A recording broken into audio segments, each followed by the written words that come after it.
I call to order the Lake Mills Plan Commission meeting of January 28th. We can proceed with roll call. Mr. Holman? Mr. Coots? Here. Ms. Lazaris? Here. Mr. Grady? Here. Ms. Curler? Here. Ms. Heimstreet? Dr. Mason? Here. Thank you. Okay. Ms. Curler is she is attending online, and otherwise there are 4 present, so that's a total of 5 commissioners present. Item number 3, correction and/or acceptance of the meeting minutes of November 26, 2024.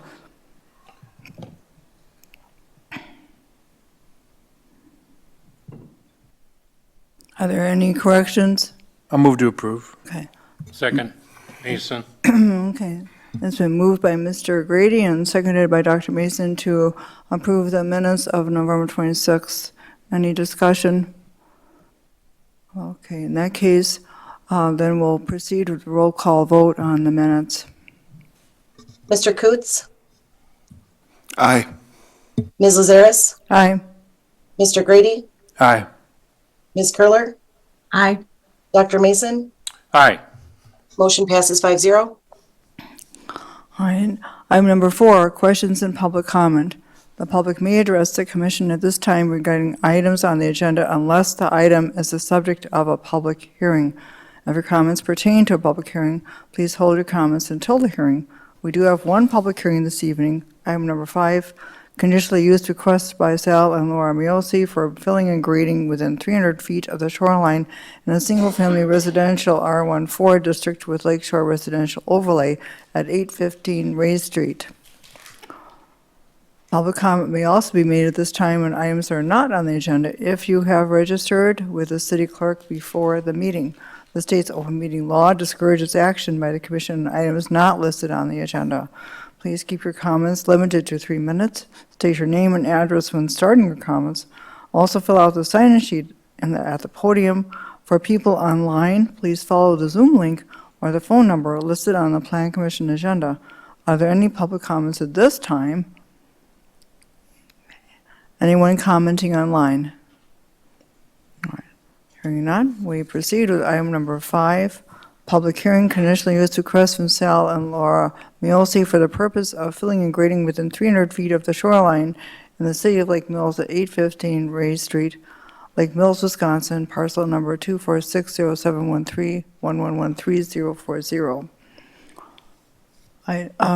Mr. Evenson, would you give an overview of the request? Absolutely. Good evening, Planning Commission.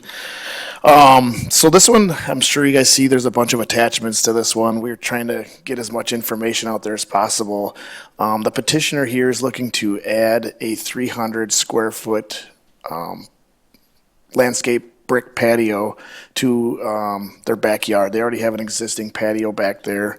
The reason they had to go through a conditional use is because they are within the 300 feet of the overall high water mark, and they are exceeding the minimum amount of soil disturbance, which triggers this conditional use. At first glance, I thought this was going to be a slam dunk, but once we kind of dug into it, we found out there was the utilities, sewer and water run directly underneath this patio, the proposed patio, and the existing patio there. So there was a lot of discussion here. What should we allow? Should we not allow? Ultimately, I think the decision I made was that to recommend approval for the patio to be installed. If we need to get in there to make repairs or replacement, we do have an acknowledgement that there's utilities there already on a CSM, and also this conditional use process. It's noted in the memo and it's noted in the resolution that, I don't know, if we had to get in there and do something, that the city would not be held liable for any costs of replacing the landscaping, plantings, or anything else in the back yard there.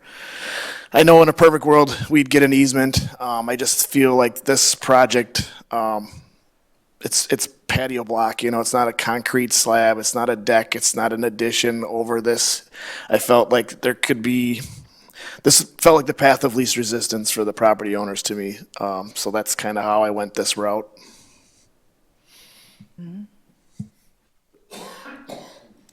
All right, thank you. Are there anyone to comment on the requested conditional use? If anyone wishes to comment, then please approach the podium, sign your name and address, and announce your same name and address for the record. Are there any comments concerning this proposed conditional use?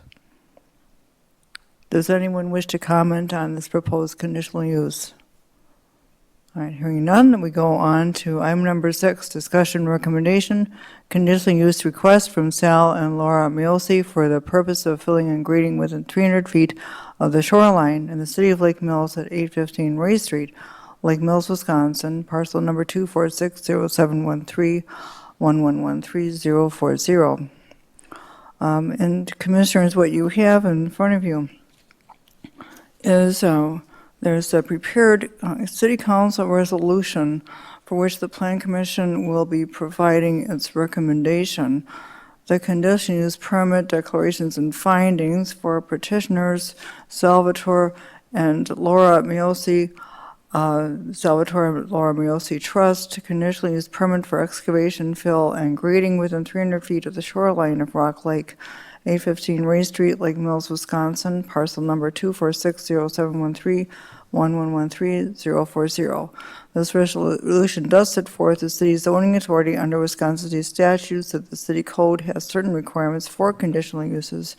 It sets forth city code section 66035 on filling and grading requirements.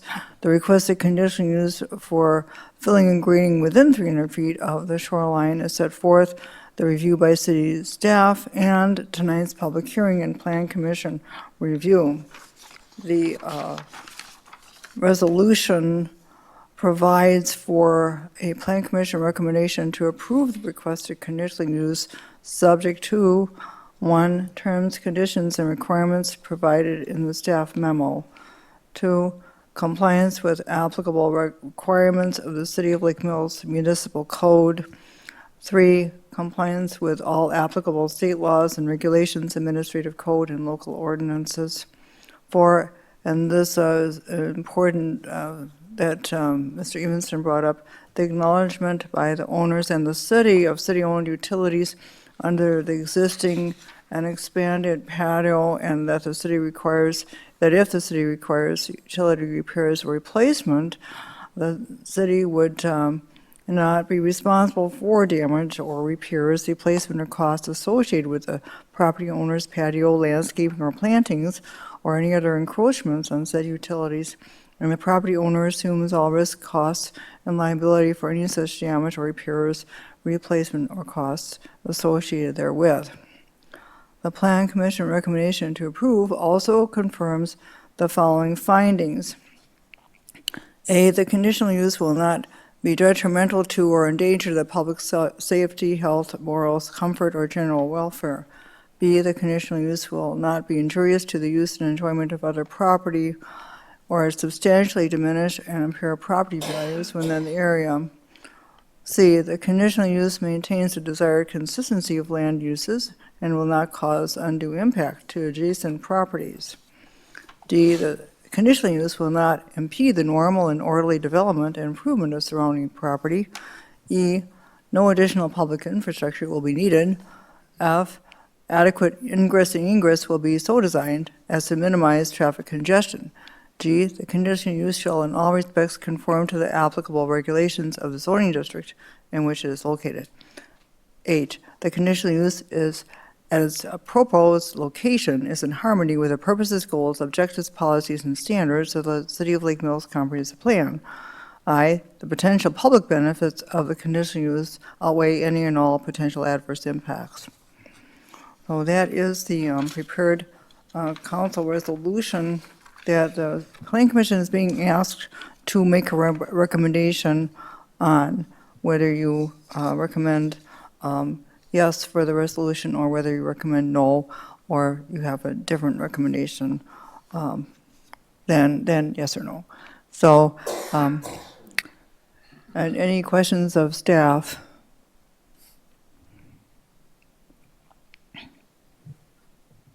So just to recap, family comes in, says we want to build a patio, probably was going to come to us anyway because there's some adjustment, but once you went into it, figured out, hey, there's a potential consequence here. We don't want anything to do with it if something bad happened, and that's why this is longer than usual. Yeah, I mean, I would have needed a conditional use, even if there wasn't utilities underneath there, just because of the amount of disturbance Yeah. within 300 feet. But yeah, this definitely prolonged my process a little bit so we could kind of get all of our Legal ducks in a row. yeah, just to make sure that what we were going to do. And really the biggest thing is, ideally you'd have a recorded easement over your utilities, 15 feet in either direction, so that if we ever had to get in there, there's a document that says, here's what we can disturb, can't disturb, But, there's no easement to the north property, to the south property. There's an acknowledgement, like I said, in the CSM, so talking with the staff members, there's not even 100% chance that if they ever redid the utilities over there, they might not even go back in this location. They would probably get rerouted. I shouldn't say probably. They might get rerouted to the streets where they would normally be utilized or installed. So I just thought running them through a recorded CSM might be a little bit more than what I think is needed for something like as simple as a patio. Cool. Thank you. All right. Ms. Lazares? Yes. I have a question, thank you, for Mr. Evenson. I'm looking at the site plan, and it shows the existing patio and the new patio, and then there's also some other plantings and some work even down at the lake. So I don't see exactly the area, the surface area that's going to be graded, but do you have erosion control plans, or you'll be able to put those requirements in place for work that's getting closer to the shoreline?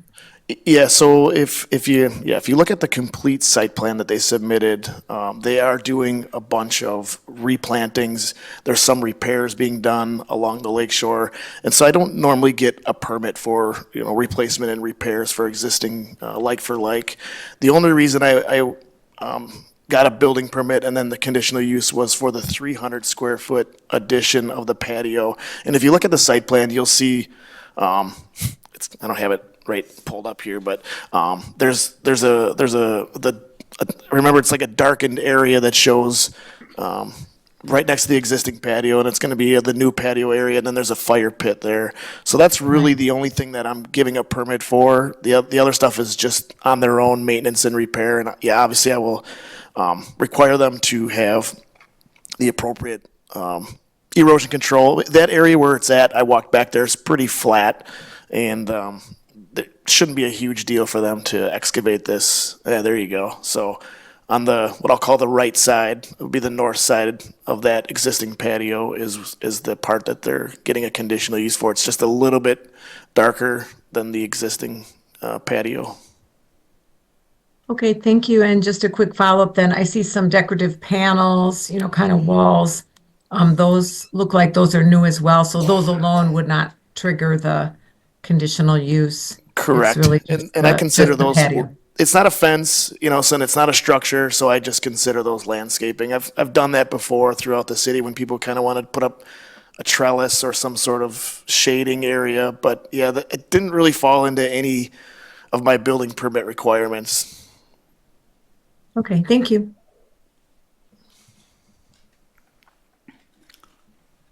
Planning Commissioners, does anyone have any other comments or questions concerning this conditional use request?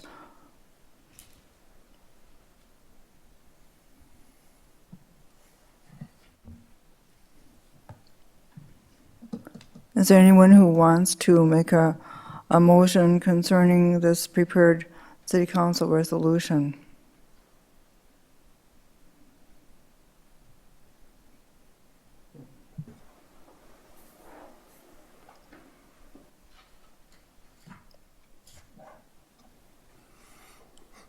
I'll motion or move to approve. Is that resolution 25? They would number it later, Okay. yeah. Mr. Coots will second the second. It's been moved by Mr. Grady and seconded by Mr. Coots to recommend approval of this conditional use request via the city council resolution that has been prepared. Is there any further discussion? All right, in that case, I'll call for a roll call vote. Ms. Lazaris, Aye. Mr. Grady, Aye. Ms. Curler, Aye. Dr. Mason, Aye. Mr. Coots. Aye. Motion passes 5-0. Fine, thank you. The next up is item number 7, concept review, Robert Mangen, Northern Management Company, Phase 2, Tyranena Park Road and East Brewster Drive, parcel number 246-0714-0734-025. First, I'd like to call on Mr. Wolf to give the staff review on the concept review. We would actually defer to the applicant presenting first. They prepared a presentation for you. I'm happy to go either way, and I was prepared to call on the applicant next. While I have I'm a accustomed- lengthy review memo, I do think it's probably best for the applicant to come up and present their project, That's fine. and then we can kind of walk through some of the All right, very good. Yeah, we can do that. process issues. All right. Hi, I'm Robert Mangen. Just a little bit of a review. I purchased the land over 20 years ago because I thought it was a great site for multifamily. But I got substantial pushback from Vern Johnson, and then after that it was Jim Eilman.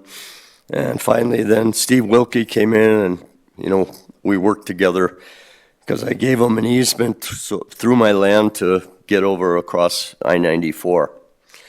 And I still think it's a great multifamily site. And then, Dustin prepared what I agreed to back in 2014. He did a great job, and everything he said is absolutely true. But I was so happy. I was so happy to get approved what I wanted to get approved that, I didn't realize, and now I've done an engineering report, and, we have to put in public roads, next to private roads, and, doing the certified survey map to make everything, put it in the utilities. It's about $100,000 a lot. And so I contacted MLS, and the average selling price of a single-family lot is $59,000 in 2024. So single family just makes no sense for me. I mean, I don't think it would make sense for any of us. And last year, for the development that we have now, we paid $500,000 to the city for real estate taxes. If this was approved, we'd be paying $1 million a year to the city for taxes. And I'm sure that, that's public benefit, okay? I don't know what else to say, but I certainly would appreciate that, taking a look at it, a real hard look at it, and, see what we can work out, okay? Because, I guess we're flexible on our end, okay? But it's got to be a multifamily.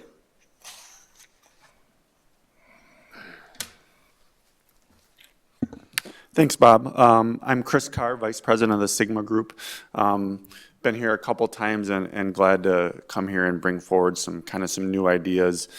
So what we presented here is just an overview and just give you a good idea of what what we're proposing as a compromise and what we think is a great project for both Lake Mills and for the developer. So I wanted to start back on just a little review of the site, just to give everybody a review. It's kind of hard to see, but you can see in the red area right here, this is the project site we're talking about.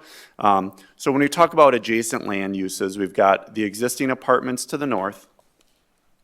We've got the shooting range and open area to the east here. This goes a fairly long way off the site.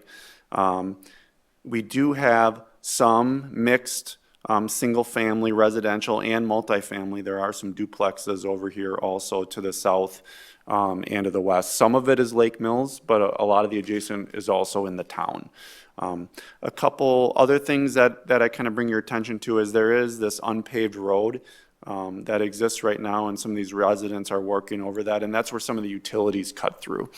And then another one that I want to show you is this heavy vegetation here that exists to the west, to the northwest of the project, pretty thick to the adjacent single-family Lake Mills site. So if you look at this from an overall perspective, there really isn't many neighbors or adjacent that this is impacting.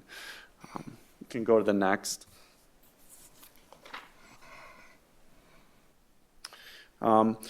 This is a little bit more detail on the existing zoning. So we have the green or the orange is the multifamily, the existing there. We also have some single family intermixed here. Here's our subject property. A lot of this land is open. You can see a bigger of how much area to the east is really there in the town. And there's really nothing there, and there's no plans for that to be developed.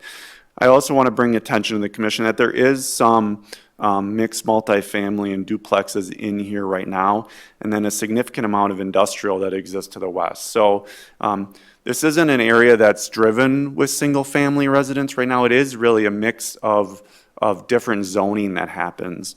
And an extension of the multifamily, if you look at the impacts and the distances to some of the single-family, it's fairly significant. And if you look to the north, not much going on in the east, really, there's really not much impact there. So I just kind of wanted to give everybody a better idea of what's there right now, both on existing land use and zoning.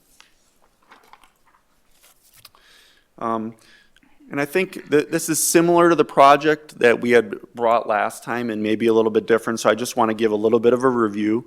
What we're proposing in this project, and like Bob said, we are open to some of the, to some feedback, but we're proposing 6 of the larger 16-unit buildings, which are very similar to what's there right now. I think there's a mix of 14-unit and 16 units to the north. Similar building type, 2-story, garages on the base floor and units above as you go around on the backside, direct entry units. This is a very, very popular development type right now. After COVID, direct entries to residents are very important. It allows a more dense development, but to still feel like when you're there that you're entering and you have your own house, you have your own garage. And this appeals not only to new graduates from college, but also to seniors that are sick of managing their own lawns and all of that. So this really has a broad perspective. It's a very popular development type. I just talked to Bob. He's fully leased right now. So this is something that's popular across the area and also very popular in Lake Mills. We were very and understand that we wanted to provide some buffering to the adjacent residential. So what we did here, and we try to address that in 2 ways. The first way is on the west side, we even allowed about 75 feet for an additional bermed with trees to even make any impacts to the west residential and the south. And then we continue to that along the entire south edge or southwest edge of the parcel.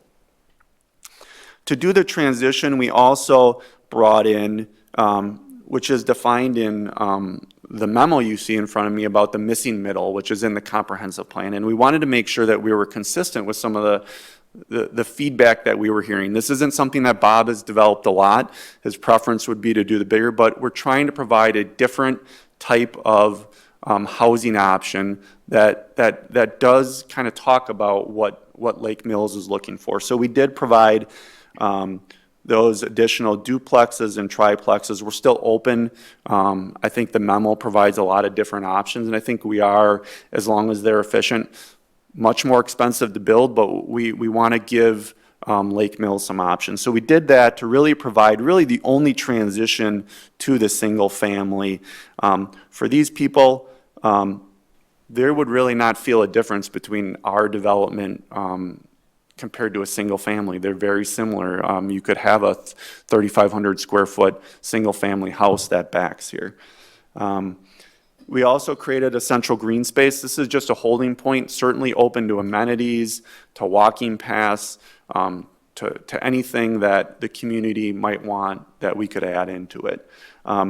We're also proposing kind of reconnecting that paved road. Right now, these residents are working on gravel roads. That's how they get to their site. We think a majority of our site will still be accessed off the cul-de-sac, but we do want to kind of make this connection. We'd make a road connection, but also a sidewalk connection and maybe some paths kind of through the development.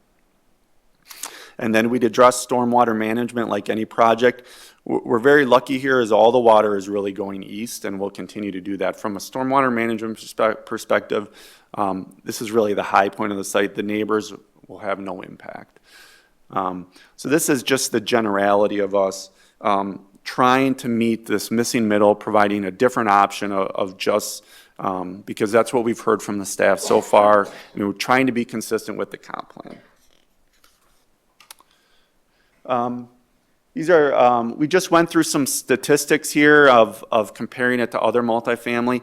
We're not really asking for any extensions. Our density is actually fairly small. I think we're at about 8 units per acre, so we're not asking for a lot of units. Our ask right now is anywhere between, I think we're about 120 and 130 over 15 acres, so not an extremely dense development. We've got ample setbacks here. And ample parking. I know multifamily residential, that's been a concern, so this project does and will meet all the parking requirements for the site. One thing we worked with is you can go to the next slide, please. I know Lake Mills was maybe looking for an upgraded aesthetics to what was there, so I think we're open to that. So I just have these as some recent examples of what has been done in Lake Mills, and I think we're open to working with staff and working with Plan Commission to do something a little bit different, a little bit more upgraded than what's there right now, as long as it's within reason. We want to be good neighbors. We want to be consistent with the code.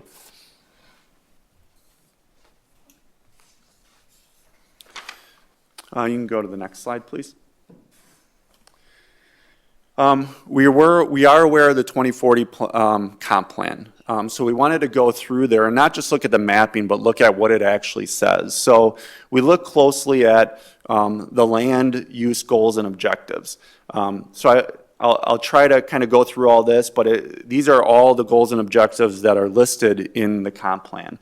It talks about a compact pattern of development that's served by municipal sanitary sewer and provides interconnected neighborhoods. So we think our project does that. There are already utilities in the area, so we're not asking to extend sewer and water to an area that doesn't have it. We're already in the city of Lake Mills. We're not asking for extension or anything like that. And we do think we're providing some good connectivity that doesn't exist right now. From an environmental standpoint, there are no wetlands, there are no floodplains, so we're not really having any negative impact to any environmental corridors, or we don't feel, especially with our buffing, anything to nearby development. There just really isn't much out that we're impacting. We're coordinating the land use with transportation. Again, that talks about improved connecting, so connecting these roads in and providing some better emergency service accessibility. So if there was an issue and something's happening at the cul-de-sac, we're providing a secondary access back to those units. So all trying to be consistent with the 2040 plan. interconnected network of streets. Again, we talked about the connected access. The comp plan talks about adequate areas for residential, and we are providing additional housing opportunities. We know that they're needed statewide, nationwide, and locally. We're providing infill development. We're not taking space that's outside and trying to bring that in. Bob said we're creating additional tax base value here, primarily with private roads. So we're adding the tax base, but not exactly providing additional roads that the city the engineering has to take care of, that has to be plowed. These are all private roads. Really, all of that managed by the client. And we do think it's compatible to the adjacent use. We are outside of the historic downtown, but bringing more people and residents to the area does support all those residents and all those commercial uses. Had my family coming back from Madison. We stopped at, I think it's Sunset Brewery. And I was talking to them, hey, would you like more people? So yes, this isn't downtown, but bringing more people and more options does help support our existing commercial development. And then we're willing to commit to the high-quality aesthetics and minimizing the land use conflicts. There's also, along with the goals and objectives, there's also specifically multifamily policies and programs in the comp plan. It talks about anything that is served should be on new sanitary sewer. We will do that, and again, we're in the current city limits. We're not asking to extend them. We want to disperse future multifamily. There is adjacent multifamily here, we agree, but we do think that this is a good fit, and this isn't something super dense, and it's not just multifamily, it is a different type of use with it. Our buildings are no more than the 16 units that are talked about in the policies and program, and again, we're transitioning to the smaller units to provide a variety of development pieces. We will provide different types of units, 1, 2, and 3 bedrooms, maybe some studios, so we'll work to provide a mix of units and price ranges. And then again, we'll be consistent with the design guidelines and submit and go through all the processes needed. Bob talked about it a little bit. There are challenges right now with single family. It's a hard development piece to do. It requires public utilities, public roads, and it's challenging right now to make that work in today's economy. So it's just a hard development for us to put in there, and it will, we think, provide less tax base for Lake Mills. So we're still providing the options that, the housing options that are important by giving these duplexes and triplexes, but it's just not a single family owned lot. So really what we're asking for is consideration. We're open to continuing to address as many comments as we can. I think the one thing is that, and I will be honest, we worked with Bob a lot, and that just the single family is a challenging site, and financially we don't think it works. That's why we've been in here multiple times, but we have listened to staff and tried to come up with a compromise. We think it is compatible with adjacent uses if you look at holistically. It does provide additional tax base and supports existing business. We do think it's consistent with Lake Mills comp plans, both the land use goals and the policies and programs. And it does provide much needed housing options for Lake Mills. So we're asking for some support, and we'd like to continue to work with staff and with the commissioners on a revised PUD to move the project forward.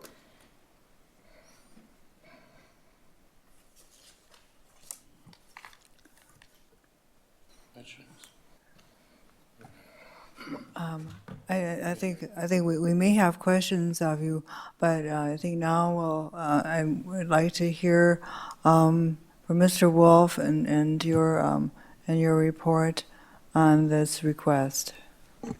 Thank you, Ms. Lazares. So the memo that has been provided to you and that's been uploaded, the first portion of it really just kind of gives a background of kind of how did we get here, as Mr. Mangen outlined. The original approval for the development that's out there, the Rock Lake Luxury Apartments, was as a planned development district. This parcel was a part of that approval, and it was rezoned to the R14, which is our single-family sewered district. The reason we're having these bigger conversations about it is really what we're talking about is amending that existing planned development district. So that's why we're at a concept review, trying to come up with some layouts that may be palatable to the Plan Commission, so they can get some marching orders moving forward. As I said, it is currently in the comprehensive plan for single family. So while we would need to amend the plan development district, we would also need to amend the comprehensive plan. So that's why there's so much discussion about the comprehensive plan, because this land is shown for future single family development. So as we start looking at should it change or not, I think that's one of the first things that you're going to need to give feedback on is, they've been before you a couple of times. I think there was a few meetings ago, about 2 years ago, there was discussion about the transition. So that's kind of where we've gotten to here.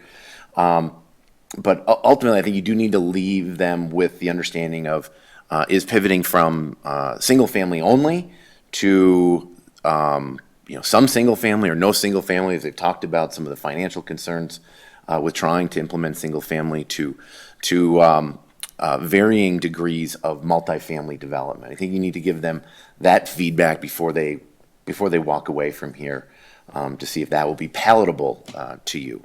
As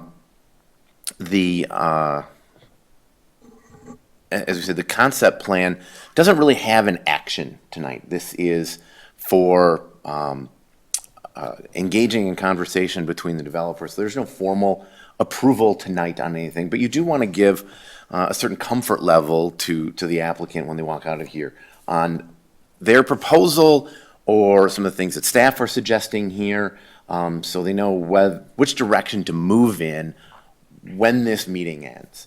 And so the next step, I'm just going to highlight it very quickly, would then be more detail, right? At this level, it is general themes of building types, building footprints, building architecture, materials and such, layout, how key elements like recreational spaces, circulation, utility, stormwater are going to be handled. And so I feel we have that amount of detail to provide some feedback, but if you're wondering why don't we have more, again, you don't want to start putting a lot of time, energy, and money into something that's not going to pass kind of initial muster here. So at the next level, if we've seen on other developments, you would have a public hearing, right? We would have much more detailed plans provided at that time. But again, walking out of here, you want to give them an understanding of kind of what your expectation for this piece of land is. And we spent a lot of time on the consistency with the comprehensive plan. The plan development district is something that is clearly spelled out in the comprehensive plan as a way to implement larger multifamily developments. The use of the plan development district means the city, the residents should, what are they getting out of the development above and beyond just a development, right? To switch from single family to some forms of multifamily, whatever comes out of this, really is what added benefit is the city getting for use of the plan development district so the development can get what they're looking for, right? We want to have, using the plan development is a great tool to give latitude on site design elements so we can get a better design, right? Maybe better circulation, more non-motorized mobility issues get resolved, improved recreational facilities, improved architecture, right? There's a number of things that can kind of qualify for that, but it's an important element to walk away with here is an understanding of, are we meeting the threshold, right? Is the city getting the type of development they're expecting to get for using the plan development district? So one of those first elements is kind of dispersing multifamily housing throughout the community. This is challenging. I don't disagree that what they're proposing at this time is not overly dense in relation to the code, right? They are at 8 odd units an acre. The code allows up to 14. They certainly could have a much higher yield on this property. But we do need to look at it in relation to what's already out there. So 144 units already out there, right? So now you're talking 250 to 260 units in an area that's only surrounded by a handful of single-family residences. So is this dispersing the multifamily development? I think one of the challenges that I have in answering this is the use of the 16-unit buildings. That building type does not allow you to really make changes to the site plan to make it feel like it is less dense, that there is more interaction between buildings. And I think instituting smaller building types could go a long way to dispelling that concern about concentration of multifamily. That doesn't mean that there isn't a place on the site for a few larger building footprints, but we go back to talking about the missing middle component. It really does call for a different housing product in most cases, and I think that's something we've been trying to call for here is add a use of that. To change from entirely single family and changing to change the future land use map and to try to comply with elements of the comprehensive plan, I think providing a housing product that is aligning with what the comprehensive plan is asking for, which was a very high priority, as you know, when we updated the comprehensive plan, was trying to achieve this missing middle. We have a lot of large footprint multifamily, and then obviously there's single family, and fully respecting the fiscal constraints, right? When builders build subdivisions, they don't, in this market, make money on the lots. They make money on building buildings, on building homes, right? So completely understand what Mr. Mangen is saying about that, right? That's where they make their money, and that's why you get house building. So if we're going to change from that, the city is going to pivot from all single family. Are we getting another product that fills a need that we have identified within the community? And so we spend a fair amount of time in here talking about missing middle and showing different housing products. So there are small lot, narrow lot, single family. So when Mr. Mangen is talking about the finances, that's assuming 4 units an acre, right? If we go to a product that's narrower, where you could get to 6 or 8 units an acre on the single family, that can reduce your per unit cost on infrastructure. I think it's something that could be explored here, right? Instead of only getting 4 units, if you have double those units, it brings down your infrastructure costs for serving those. We have talked at length in the comprehensive plan and as a community about the need to lower the price of entry within the community and enable home ownership. This is a mechanism that can do that. I respect Mr. Mangen doesn't build single-family homes, but if we have lots out there that meet a density that makes fiscal sense for selling lots to someone, can we find a developer whose product is building smaller footprint single-family products? So it is a piece that we would certainly like to explore. Moving into some of the others is they provide some townhouses, they provide or duplexes and some triplexes, and that's great to see. Obviously, the architecture is going to be an important component. We're really not at that phase where we talk about details on architecture, but there are some elements on the site planning that concern me. There's a lot of pavement out there. There isn't any sidewalk systems.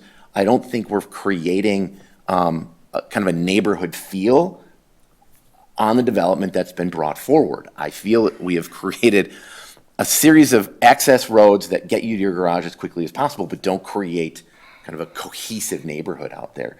And I think, again, it goes back to those large footprint 16-unit buildings. 6 of them, yes, they fit, but does it result in the best development type? So again, I think if we're using different product types here, with duplexes, triplexes, side by side or stacked duplexes. We don't see much of that anymore. It was very common in traditional neighborhood development was the upper lowers. I think it's something that we could explore. Triplexes, four flats, certainly could be brought in here to provide transition in a different housing product. And then I'm going to talk about the row house, 4-unit, 5-unit, 6-unit row house type development. Also, again, to step away from a 16-unit building, still providing individual units, individual entries, garages. I think this is a product that we talked about in the comprehensive plan that is sorely needed within the community. We don't have it. There was many years ago one proposed 2008 along Wallace Park, but then we had a housing market crash and that went away. But these are the types of products that we'd like to see in here. Cottage courts are an option. These are a little more challenging, I think, in our environment, but it's where you have small individual units, and then you have kind of a large unit that is with some upper units, and the garages are back there. I'm not really advocating for this. I'm just showing there are a variety of smaller footprint housing products that I think we could get into out here that would, I think, achieve a number of things that we're looking for within the community to be consistent with our priorities from a housing perspective. But I respect it isn't exactly the product that this developer has in his portfolio. I'm trying to flip down to some of the site layouts here. So I want to revisit the challenge of the 16-unit buildings. If you are stuck with the 16-unit buildings and trying to make them work, I'll go to the original here. So, right, this area, we have 3 access roads going through 4 buildings to kind of circulate the site. There are things that should be removed, right? These are supposed to be front doors kind of facing each other and you have a roadway in between them, right? Could that be a walkway or a pedestrian way or a kind of a front courtyard to some of these buildings? But again, with the 16-unit buildings, you just get this long run of building facade. So that's a concern. I do think, as you look over here, that there is an opportunity to have a couple of those large footprint, but if we're always wedded to a 16-unit footprint, we're very limited as we start looking at changes to making this kind of work. Do you line them along the green space in the center and then put the garages on the interior and then have others that are facing kind of eastward? I'm not saying that it's a park to the east, but it is county-owned grounds. They do some shooting out there and they do some yard things out there. So I'm not saying that all views are, first-round pick views, but this could be an option. But I still say that when we're wedded to a 16-unit building, it really does limit what we can do. As I said, with the duplexes or triplexes that they're showing here, again, it's a private road where it's really just like a parking lot that has houses attached to it. It doesn't feel like a street.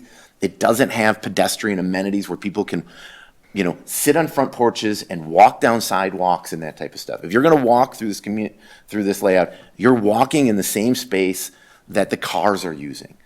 That may be moderately acceptable in the summer months, not so great in the winter months when you have snow storage and you have sightline issues and you have just slick grounds, etc. So I think that's one of the things that needs to change as well with talking about the duplex triplex.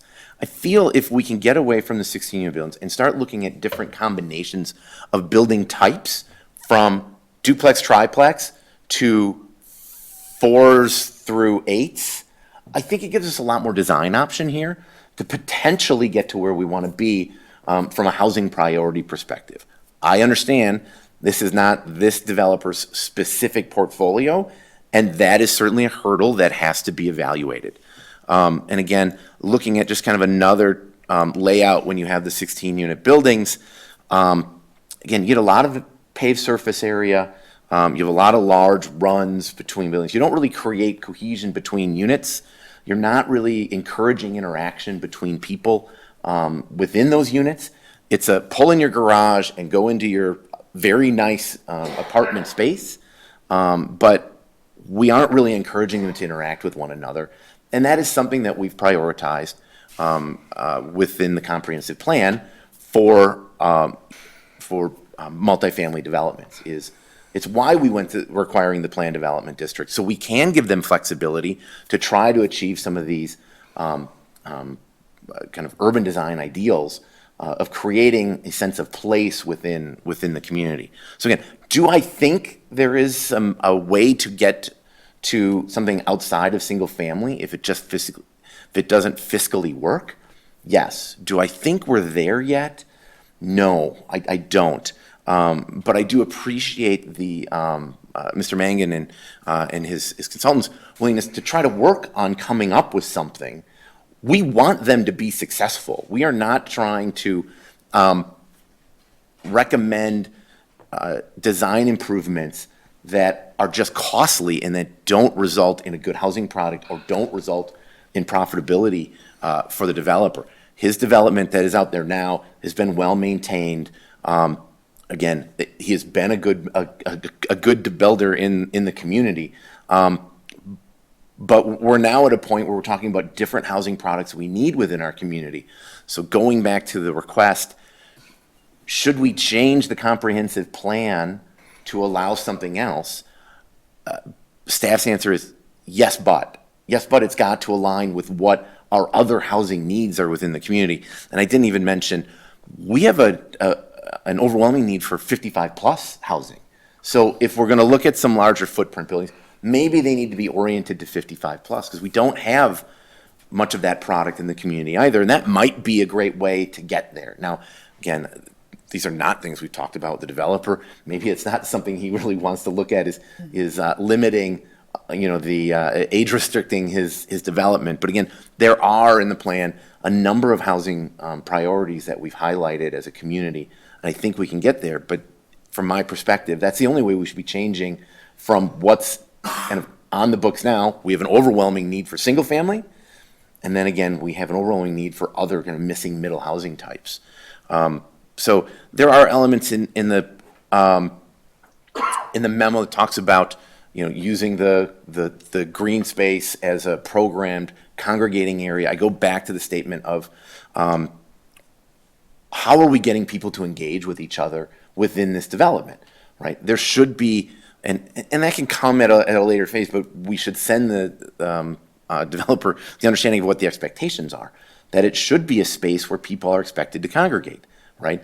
Dog parks are obviously needed here, some sort of recreational space. I'm not talking playgrounds, but talking about areas where, outdoor activities, grilling, congregating, covered patio or picnicking areas, right? Things where people can get out and use the space, that it's not just something that gets mowed. And maybe multifamily does not bring children. It's overwhelming. I'm going to look at Drake. You did look up the numbers on his existing development has 144 units, but only I think it's 9. 9 children. So we don't get a lot of school-age children. There's a park across the street for those purposes. But if you're going to put 100-odd units in here, you do need to give them an area to congregate when they do want to have activities and to try to encourage activities. Orienting buildings around that space so there's eyes on, so people see people using the space and wanting to use it themselves. So I do think we can get there. I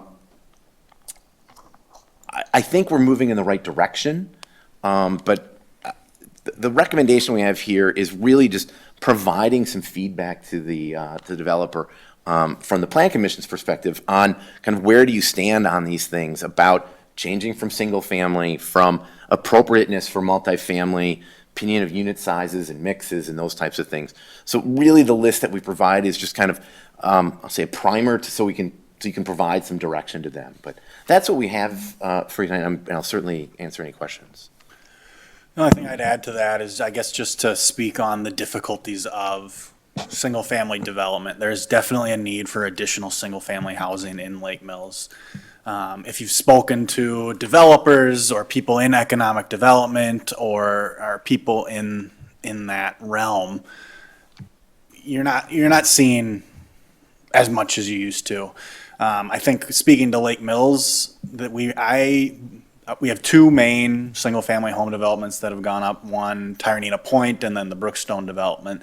Both of those have had some kind of city involvement in the development of that.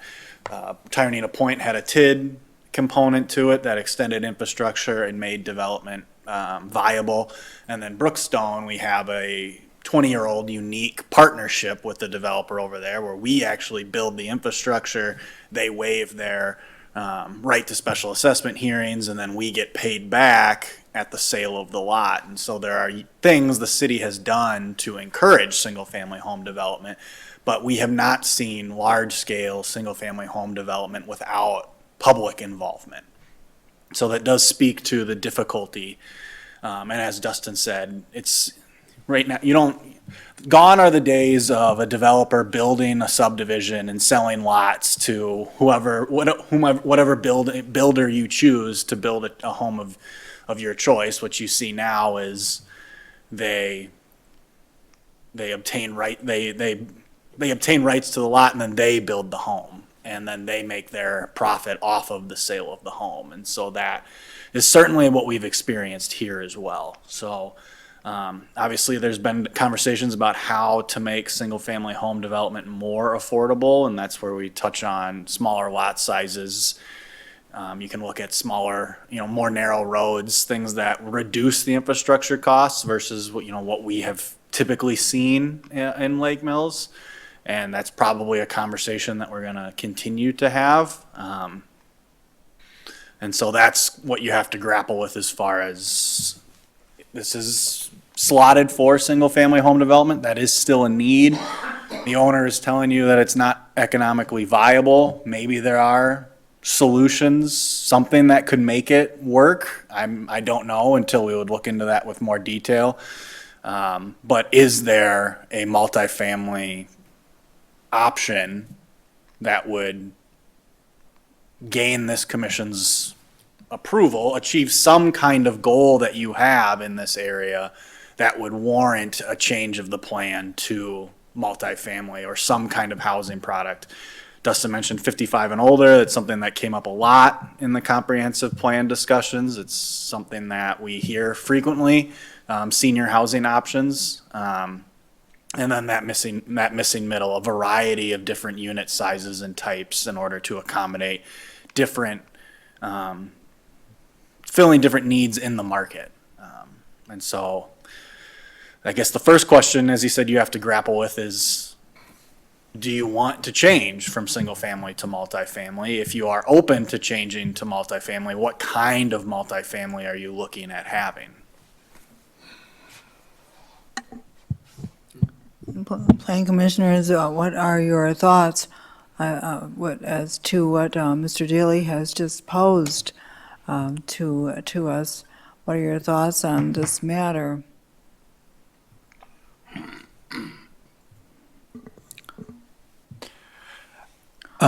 I got nothing, no original, unique thought, because I thought you all summed it up pretty well. But I will echo things that I heard that resonated with me. First is I think that it's really important whatever is built here has a neighborhood feel where people can actually talk with one another. I appreciate what you said about the need, the cultural kind of tendency to pull into the driveway and then never see your neighbor. I get that might be what some people want. I don't think that's what people in this community want.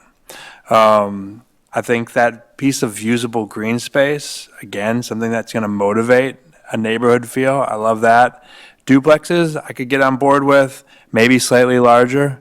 I could get on board with that idea of options for 55 plus.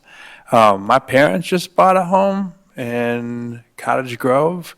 They bought a single family home, but I'm guessing there's probably a sizable markup of the tune of maybe $200,000 in Cottage Grove that allows for people to have single family homes there that we don't have because of our proximity to Madison. That said, I think something that's going to allow people to stay in this town, remain in this town, needs to be part of the conversation. And so you're going to hear NIMBYism from some people in this community. I am not one of those people. I do think, though, whatever we do create and we build should be done thoughtfully with the idea of community in mind. And so I don't know if there's a place where what I just said and the Venn diagram of what can be buildable, I don't know if there's a place in between where those two merge. I hope there is. I do have a question for you, Bob, but I'm going to wait until everyone speaks, okay? And it's like a learning lesson because I'm still figuring this stuff out, okay? Go ahead. Okay, I want to go back a little bit and ask some questions. Currently, how many units are out there? Pardon? 144. 144. Okay, and the new proposal would be add how many more units? We ranged it, whether it was a duplex or a triplex, was anywhere between 115 and 130, about that. Okay, 115 to 130, all right. Of those, you mentioned duplexes, triplexes, and so on. That's fine. But how many one-bedroom units are there in that 150 to 130? I don't think we have the floor plans. I'm guessing the duplexes and triplex would not be one bedroom. For every 8 units, there's 2 one-bedrooms. So we have. I'm sorry, can whoever's speaking, please go to the microphone? Mr. Mangen? I think what Bob said is for every 16-unit building, there's 4 one-bedrooms. So in the current project that we're showing is 6, 16, so that would be about 24 one-bedrooms. 24, okay. Yep. Well, there's definitely a need for one bedroom. Beginning teachers, nurses, whatever, they don't need a 2 or 3 bedroom unit starting off, so there's be about 24 roughly. Okay.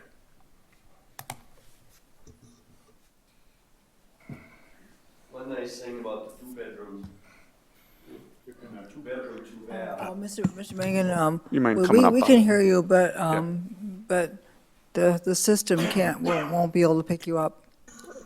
With the 2-bedroom apartments, there's 2 bedroom, 2 bath. And many times, 2 unrelated people will rent that apartment. They have one side and the other has the other side. So, that's very common. Ms. Lazares? Yes.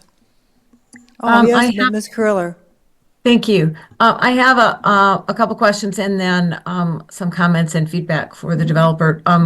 One question I was wondering is what, for the duplexes or triplexes, are those like a 2-story townhome style? Are they flats? I think, Dustin, you made some reference to that, but I wasn't clear. And then similarly with the 16 units, 16-unit buildings, are each unit on the same floor, or are they more of a townhouse style? Yeah, so I'll start with the 16 units that are out there are similar to what's there right now. So 2-story generally. You'll have some units, so you have garages on one side, and then you'll have first floor units that wrap kind of the first floor, and then you also have units on the second floor. So 2-story with a sloped roof is the typical side. And to be honest, the duplex and triplexes, we are open. This is a new building type for Bob. I can tell you to speak on the 55 plus, which is a very popular unit. Most of those are really just ranch side by side. So without even doing age restrictions, what typically you see, we're doing a project at Grace in Menominee Falls, which really you see just 2 side by side units that are on one floor. And that's really from 55 plus is what they're looking for. Direct entry units, no stairs, not many basements. And I would see that we would do some that. But again, we are open to work with the community on what the smaller units are. It's not carte blanche. There's got to be some push and pull back. Financially, those are much more expensive per unit than the 16 unit. But I do think, one of my rules is not spending other people's money. So we can't commit to a number, but we can commit to working with the community on something that's viable. Just an idea on the concept that you see. We definitely agree that there's some work on the site plan with amenities and sidewalks that we would add in. And this was just kind of our first crack on not, just getting in front. But I echo the take is that we can look at some additional concepts to provide more of that neighborhood connection. And we would do that if we would move forward. I will remind you that Lake Mills has a very high parking lot requirement and parking space requirements, so we'll be creative, but we do have to find places, and that's how sometimes some of these bases are set up, is you've got the garage set up, but we do have to provide and try to meet the code on the parking, and maybe there's some play there. So thank you, Mr. Carr, and that some of your comments are a good segue to some of the feedback that I wanted to give. I agree with some comments that my fellow commissioners have shared, and also Mr. Wolf, in that I personally, am open to the idea of rezoning this to a multifamily with some of the concepts and some of the feedback that we're giving tonight. I think that our desire is to have more single family, and we don't have a lot of single family future land use in our community right now on our future land use map, other than on the north side of the interstate, and that's going to take a pretty big project for that to come to fruition. So I don't want to sacrifice something, single family here entirely, but I think the idea with the duplexes and the triplexes is a start toward meeting in the middle, if you will. And I think, we don't have a missing middle zoning in Lake Mills, but our comprehensive talks extensively about it, and it's something that we do need to work on. And so I think, I like that you're trying to make some effort to meet what that would look like. Also, I don't think I was on the Plan Commission when this was originally zoned, but I know there was concern about transition from the single family along Tyranena Road and then going back toward the multifamily of the new Rock Creek Apartments. So I think having the duplexes parallel to Tyranena Road does a good job of, starting with some of that transition. I would like to see those 16-unit buildings maybe smaller and laid out, as other people have said, in a little bit more of a neighborhood feel. If you can do, 4, 6 units, split those up. I can appreciate the investment of infrastructure for single family that maybe makes it not viable. And so I think the multifamily does give a lot more flexibility there, but I would overall like to see something that looks more like single family in its density and kind of appearance of buildings.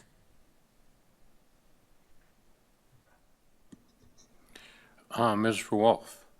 Yes, sir. Could you, long before I got on this commission, when the original units were built, they talked about a buffer and a single family and all of that. So can you address the concept of a buffer with this proposal? Well, I think they started it when the original development was done. Mr. Mangen said, I want to get the multifamily done first because he didn't want to have to worry about concerns with single family at the time, right? You got products going up, people, you don't want to hear about traffic concerns. You just want to get his first project done and then move on to the next one. Some of the things that they have been highlighting here, they do have a considerable buffer, a vegetative buffer between the existing single family that's out there and what's proposed as the new development. When we were talking about the transition, it's still a few more kind of smaller unit sites to create some block or neighborhood feels between buildings before just, if you look at this, you go, as you come in on what's being termed Brewster is a single family, and then you really just kind of open up into 16-unit multifamily buildings. And I feel there is a better way to transition into what might be other 16 larger footprint buildings as you get to the north end of the site. I do feel that there's a better way to kind of, again, there are garages, as he said, this is kind of like a first, let's get some stuff on paper to react to, right? You have some garages that are fronting on the green space, right? I mean, those are places where we want to have people and having engagement of people that would utilize the green space. So that becomes their backyards, right? So I think there's things that can be done here, but 16-unit buildings limits that transition. And so it's what we've been calling for is let's look at what can we do before we get to all of the 16-unit buildings. Is there other ways to handle that? I know there's some topography out there, so I'm assuming that's why those northern end duplexes are shown where they are. I think it comes back down the hill a little bit. Like, I don't know if you can shift a couple buildings north. I think there needs to be a little more playing around with development alternatives and how can we create sort of micro blocks within the development. I'm not trying to say we need a grid pattern, but how can we create areas where people in smaller building footprints are interacting with each other, that their kind of backyards face one another, and they would like you would in a normal kind of single family development, right? I think there's a way to get there. I just think that there's going to be some pencil sharpening here to put out 2, 3, 4 different footprint alternatives. And again, you still have to pencil this out to see, does it make fiscal sense? I can't tell you where the tipping point is on units and rents in relation to infrastructure costs. So it's why I wasn't talking about density issues, right?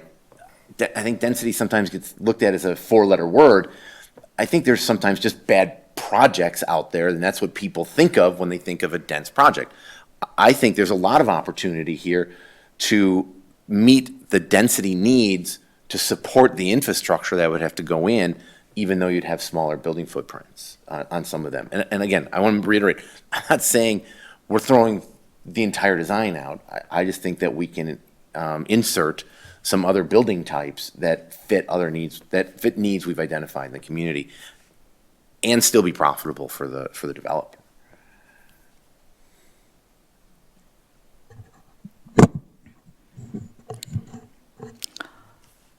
I have observed Mr. Mangen for many years working very hard on this entire parcel, going up and seeing the first phases come through.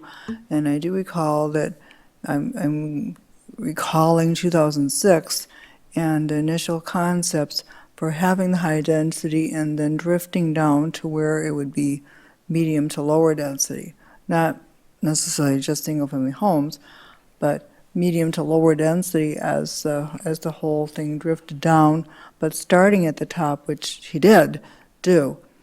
And you know, I echo Mr. Wolf's observations and comments regarding that parcel, and I just don't think it's a choice between R14 single family and R312 multifamily.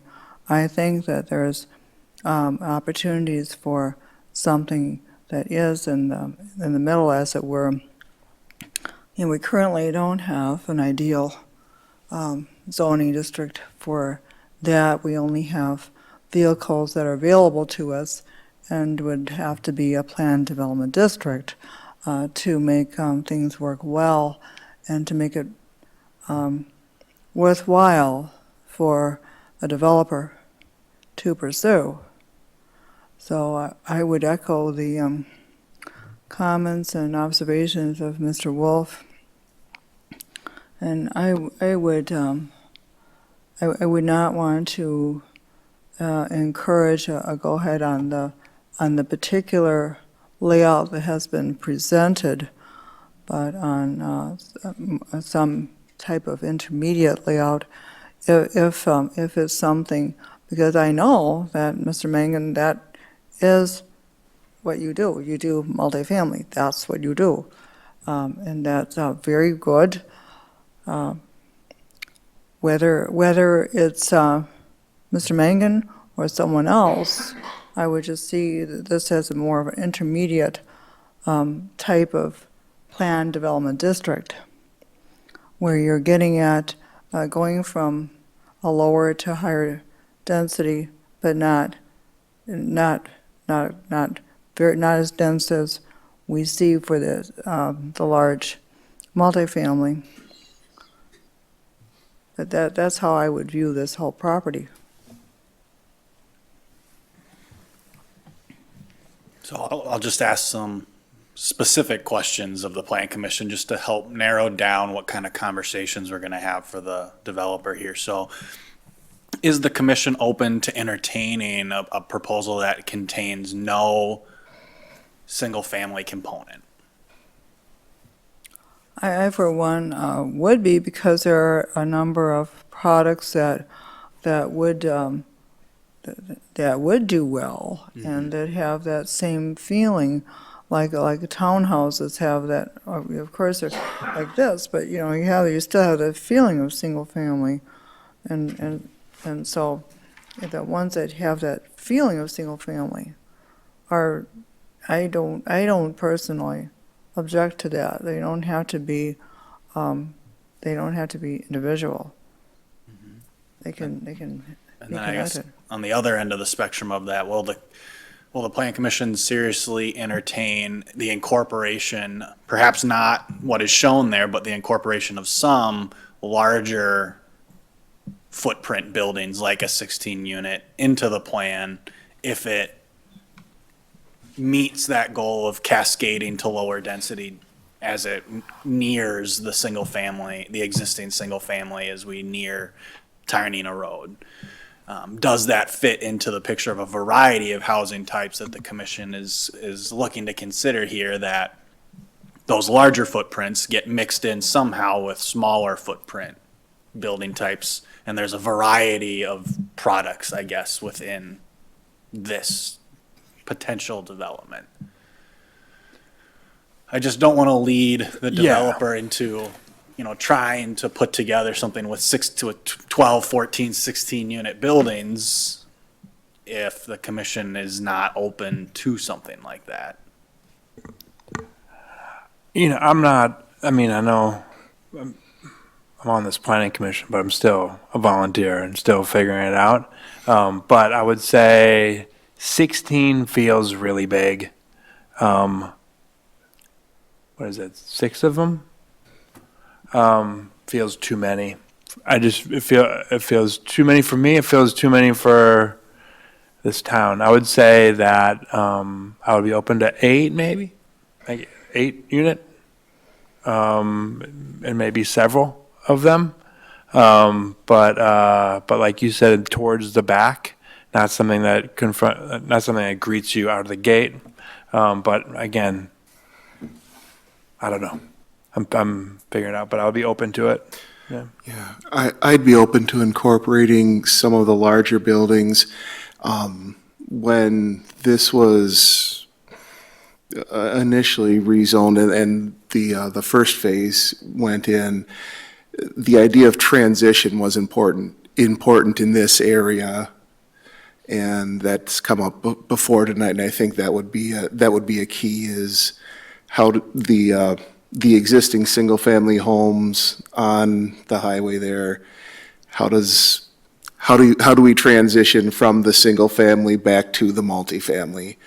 And having the multifamily being the first thing you see might not be the smoothest transition.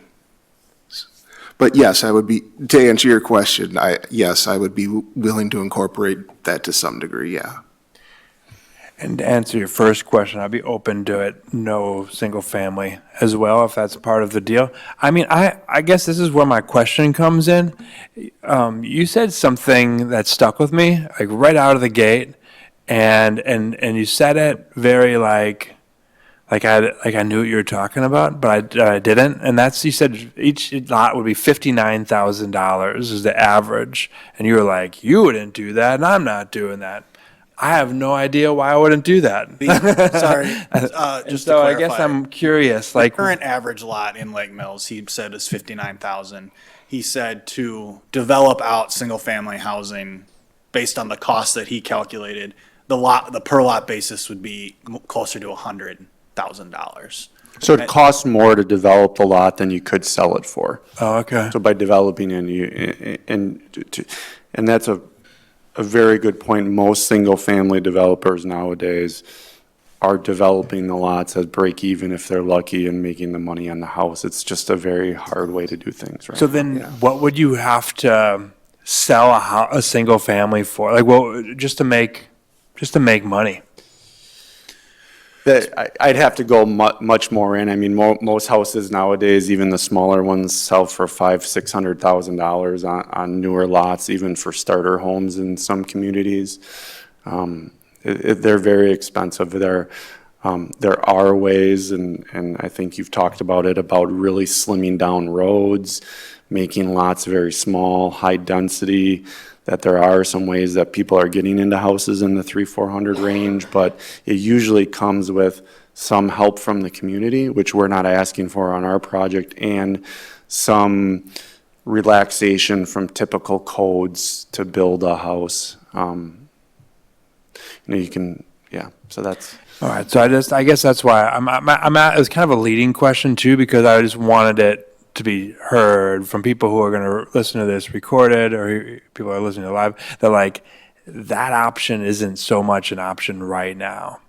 And so if we do want housing, if we do want the children that go to high school or go into college and want to come back to Lake Mills and have them have a place that they can return back to this community, it has to look a little bit different than maybe what people want it to look like. Yeah, so we're seeing, single-family homes that are being built now, we're seeing, I'd say, $450,000 to $460,000 probably for a new home, sometimes more. Troy probably knows better than I do, but in Brookstone, Tyranena Point is usually a little bit higher of a price point, I think. So that's really for a new construction, that's really what we're looking at in Lake Mills right now. Can you say that number again? I didn't hear it. 450, 460, sometimes maybe 435 on the low end, but for a new build, that's really what we're seeing right now on the lots that are getting developed. You had mentioned Cottage Grove, obviously different market, but there are lots for sale in Cottage Grove right now for $130,000, $135,000, and then single-family homes that are selling for $650,000, $800,000. And so it's just, you can build single-family housing still. I'm not saying it's impossible to build single-family housing, but can you build what you're looking for to make home ownership possible, as what we've heard a lot, to help people get into ownership. You're not seeing the $300,000 home, and even, to build, new construction. Older, we don't have a lot of older stock either, and those are increasingly going up in price. But increasingly, the $400,000 home is the lower end of the market that we've been seeing. And so that's a difficult economic reality right now for buying into the Lake Mills market. And then you can see how if you're going to need to sell a lot for $100,000 or more, that is only increasing the cost of how much you're going to have to sell a house for in order to be profitable. Yeah, Justin. If I can just add, we did talk in the comprehensive plan, and Drake did touch on this, to encourage or jumpstart certain single-family projects, or to make single-family projects affordable, that it may take some level of public assistance. We did talk at length in the comprehensive plan about potentially using TIF where you can to help offset the cost of the infrastructure. So that's one piece of it. Other communities are actually providing the financing to the developer so they're not going to the banks for financing. The municipality is bonding to pay for the infrastructure costs and then getting paid back on a per lot basis to make that happen. So we did talk about it. This isn't anything new. Mr. Mangen is talking about the realities of this market in this part of Jefferson County. The last thing I just want to touch on is we're talking about transitioning in to Dr. Mason's question about the original approvals. The transitioning starts at the existing multifamily development that's been built out there, right? So if you're looking at the top of the screen, right, this is where we were talking about transitioning back down. So it's not like we're just transitioning from the north end of this site. It really kind of started north of this. So when we're talking about, yes, maybe having some larger footprint buildings, the north end, it's okay, but really this parcel was intended to be the transition from Right. multifamily out there to the single family that's along the roadway. And so that's why coming up with some other design alternatives, layout alternatives is really important here. So, Ms. Lazarus, if I may, just to that point, Mr. Daly asked if, we would be opposed to 16-unit buildings or words to that effect. And I guess that what you just described, Mr. Wolf, was really my feeling that the north side of this site should already be transitioning down from something that, is a 16-unit building. So I, for one, would not be a fan of having any 16-unit buildings on this site. 8, 10, 12 maybe is fine on the north end, and then transitioning smaller so that it really does feel like it is a transition from the site that's already developed.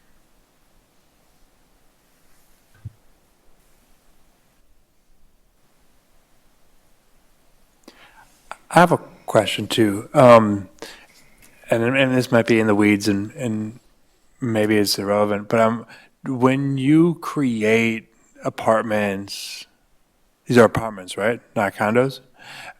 Do you then manage them, or do you then sell it to someone who manages them?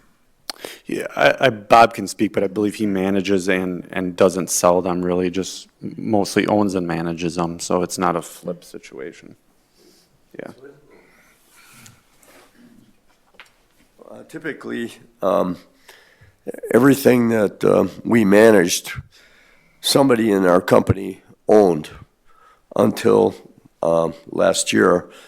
And there was a pretty prominent guy that passed away, and his wife asked if we would take over the management. So we took on 2,200 units of this man's property. So now we do fee management for other people. But generally, you manage all your own. We manage all our own stuff, and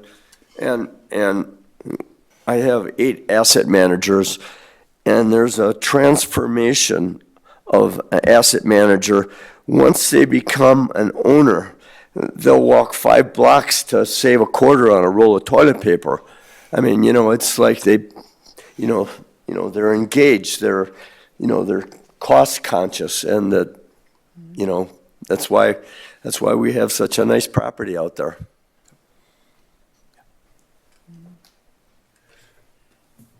Yeah, I don't believe Bob's business plan is to build and flip. That's not how.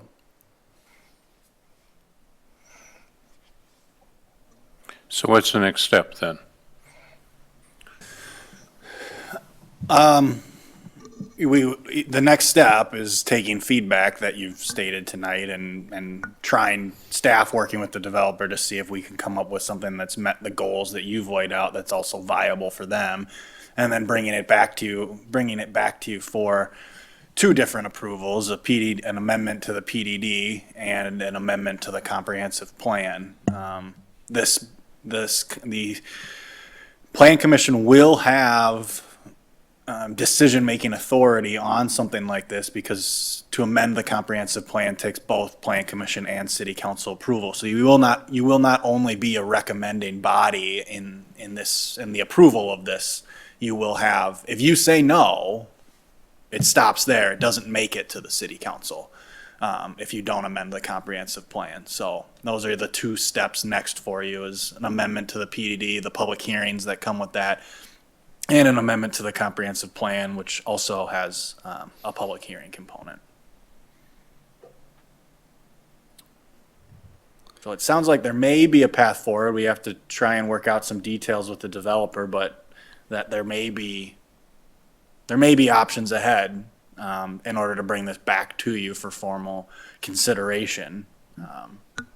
Just, it probably will take some time here. All right, planning commissioners and staff, I think we now have, you now have the impressions of the plan commissioners and staff for this piece. And we want to encourage you to work with staff and see if there are solutions.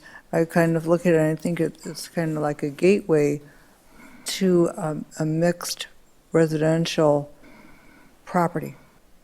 And as you come in, you maybe see some lower to medium density and maybe some higher density. And then you see the highest density as it goes to the other property beyond this one. That's kind of how I think of it. And I think you have some kind of consensus on how we are seeing your project. Okay. Well, I want to thank the staff and the commission for listening and working through this. And I think your direction is clear, and we'll work with staff and hopefully come back with something that meets all your needs. Thank you. Appreciate you. Thank you. Thank you.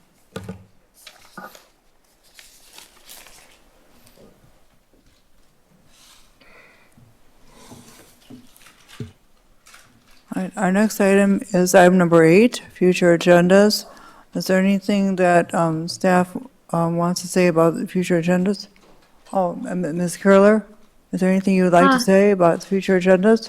Yes, please. I have a recommendation, and actually I had this recommendation in mind before our discussion tonight, but it really dovetails right off of our last agenda item. I would like us to have a discussion or continued discussion about the barriers to single-family zoning and what we might be able to do or recommend to address that, so that we're prepared and can provide better promoting or incentivizing for single-family development in our community. And I'm specifically thinking about the Heartland Housing Initiative report that we looked at in November of 2023, and we talked about it briefly, but they have a couple of recommendations on relaxing bulk standards and creating that missing middle district. And I think, the conversation tonight really suggests that maybe we want to keep moving on that and put some things in place so that we're giving developers a better picture of what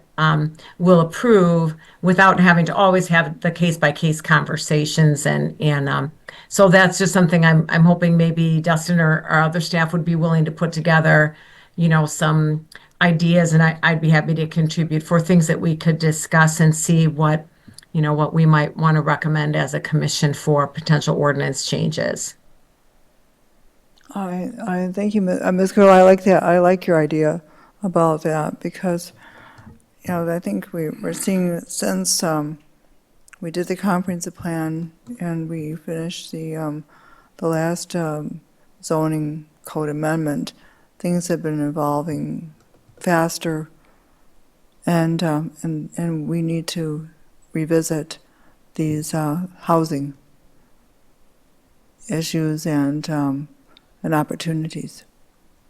So, does anyone else have anything concerning future agendas? We're on to. There's going to be there'll be a rezone. Yes. There'll be a rezone on a future agenda, R3 to R312 to R14 near Pine Street. So we have an application that's come in recently that'll be ready for the next agenda. Oh, all right. Well, thank you. All right, is there anything else about the future agendas? All right, in that case, we're up to. Move adjournment. All right, Mr. Coots will second. it's been moved by Dr. Mason, seconded by Mr. Coos to adjourn the meeting. All those in favor signify by saying aye. Aye. Aye. Anyone opposed? We are adjourned.